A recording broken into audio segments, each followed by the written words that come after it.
अलंकार। बच्चों, आज हम अलंकार के विषय में जानेंगे और समझेंगे कि अलंकार किसे कहते हैं, अलंकार के कितने रूप होते हैं। देखो दीदी, कितना सुंदर बगीचा है। हाँ सोनू, इन फूलों को तो देखो, इनकी महक कितनी प्यारी है। हाँ दीदी, इन फूलों से इस बगीचे की सजावट बढ़ रही है।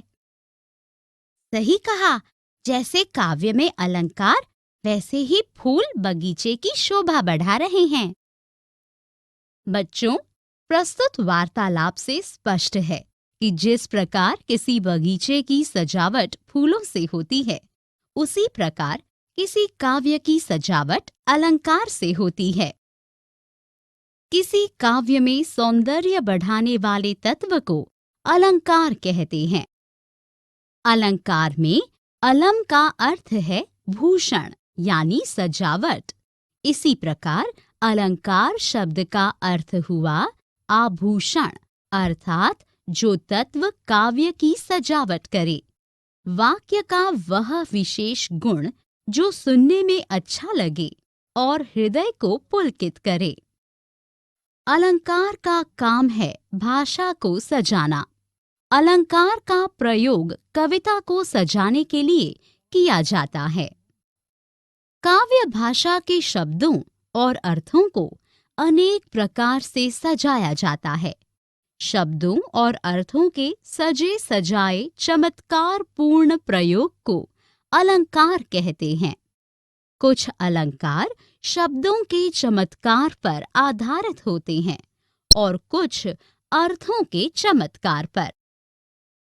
इसी आधार पर अलंकार के मुख्य दो भेद माने जाते हैं, शब्दालंकार, अर्थालंकार।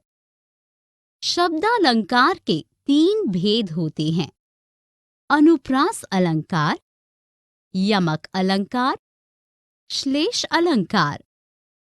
अर्थालंकार के चार भेद होते हैं, उपमा अलंकार, रूपक अलंकार, उत्प्रेक्षा अलंकार, अतिशयोक्ति अलंकार।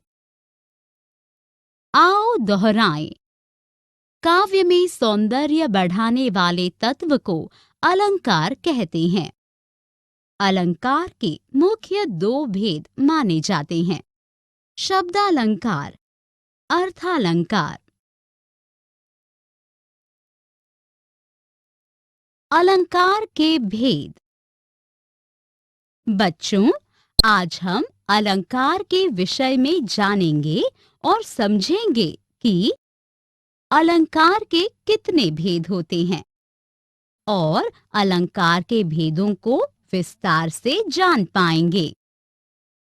अलंकार के दो भेद होते हैं, शब्दालंकार, अर्थालंकार। जहां शब्दों के प्रयोग से सौंदर्य में वृद्धि होती है और काव्य में चमत्कार आ जाता है, वहां शब्दालंकार होता है। जहां शब्दों के अर्थ से चमत्कार हो, उसे अर्थालंकार कहते हैं। शब्दालंकार के तीन भेद होते हैं, अनुप्रास अलंकार, यमक अलंकार, श्लेष अलंकार। अनुप्रास अलंकार। जिस काव्य रचना में व्यंजनों की बार बार आवृत्ति के कारण चमत्कार उत्पन्न हो, वहां अनुप्रास अलंकार होता है।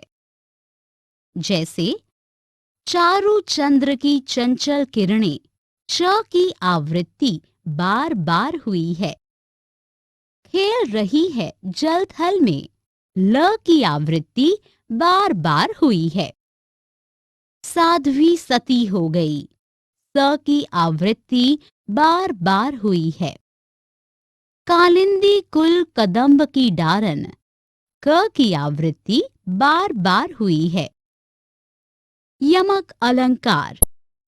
जब कविता में एक ही शब्द दो बार या दो से अधिक बार आए और हर बार उसका अर्थ भिन्न हो, वहां यमक अलंकार होता है।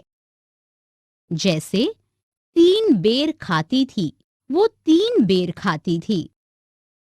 यहाँ पहले 3 बेर का अर्थ बार से है, अर्थात 3 बार, जबकि दूसरे 3 बेर का अर्थ है 3 फल।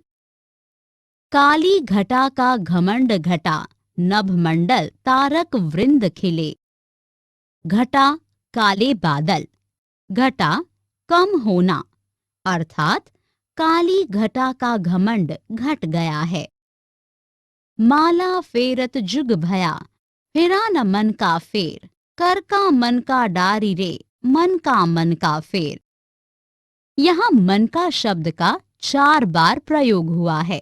दूसरे और चौथे मनका का अर्थ है मोती अथवा माला का दाना। पहले और तीसरे मनका का अर्थ है हृदय का।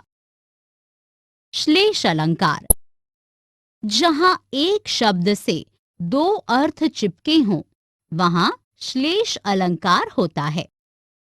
रहीमन पानी राखिए, बिन पानी सब सून, पानी गए न उभरे, मोती मानुस चुन। अर्थात मनुष्य को पानी यानी मान मर्यादा की रक्षा करनी चाहिए। बिना पानी के सब सूना है, व्यर्थ है। मोती के लिए पानी का अर्थ चमक, मनुष्य के लिए पानी का अर्थ इज्जत और चूने के लिए पानी का अर्थ जल है। मंगन को देखी पट देत बार बार है। इस काव्य पंक्ति में पट के 2 अर्थ हैं, वस्त्र और किवाड़। पहले अर्थ में वह व्यक्ति किसी याचक को देखकर उसे बार बार वस्त्र देता है और दूसरे अर्थ में वह व्यक्ति किसी याचक को देखते ही किवाड़ बंद कर लेता है। अतएव यहाँ श्लेष अलंकार है। अर्थालंकार के 4 भेद होते हैं: उपमा अलंकार, रूपक अलंकार, उत्प्रेक्षा अलंकार, अतिशयोक्ति अलंकार। उपमा अलंकार, जिस काव्य में किसी वस्तु का चमत्कार पूर्ण वर्णन करने के लिए किसी अन्य प्रसिद्ध एवं श्रेष्ठ वस्तु से तुलना की जाए, वहां उपमा अलंकार होता है। उपमा अलंकार के 4 अंग हैं: उपमेय, उपमान, वाचक शब्द, साधारण शब्द। उपमेय, जिस वस्तु का वर्णन किया गया है उसे उपमेय कहते हैं। उपमान, जिस प्रसिद्ध एवं श्रेष्ठ वस्तु से तुलना की जाती है उसे उपमान कहते हैं।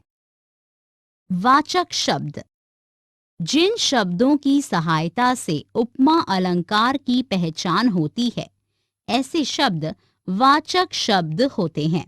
जैसे ज्यों, जैसा, सम, तुल्य, सा, सी, सरिस, अस, से, के समान आदि वाचक शब्द हैं। साधारण शब्द, उपमेय और उपमान का समान गुण या विशेषता प्रकट करने वाले शब्द साधारण शब्द कहलाते हैं। उपमा अलंकार के उदाहरण: निर्धन के धन सी तुम आई, वह जिंदगी क्या जिंदगी जो पानी सी बही, जुड़ गई जैसे दिशाएं, सरल काव्य सा सुंदर जीवन। रूपक अलंकार, काव्य में जहां गुण, स्वभाव आदि की अत्यधिक समानता के कारण प्रस्तुत और अप्रस्तुत में भेद न दर्शाया जाए, उसे अभिन्न मान लिया जाए, तो वहां रूपक अलंकार होता है।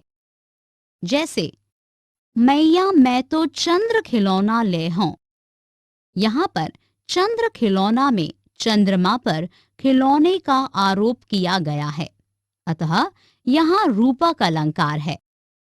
पायो जी मैंने राम रतन धन पायो, राम के नाम को धन बताया गया है। चरण कमल बंदो हरिराई, यहाँ चरण को कमल के समान कोमल बताया गया है। उत्प्रेक्षा अलंकार।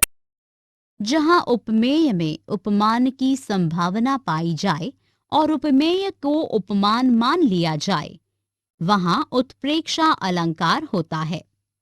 इस अलंकार में मानो, मनो, मनहु, मनु, ज्यों, जानो, जनहु आदि वाचक शब्दों का प्रयोग किया जाता है। उस काल मारे क्रोध के तनु कांपने उनका लगा, मानो हवा के जोर से सोता हुआ सागर जगा। तनु उपमेय में सोता हुआ सागर अप्रस्तुत उपमान की संभावना प्रकट की गई है। मानो वाचक शब्द है, अतः यह उत्प्रेक्षा अलंकार हुआ। चमचमात चंचल नयन, बिच घूंघट पटछीन, मनहु सुरसरिता विमल, जल उछरत जुगमीन। यहाँ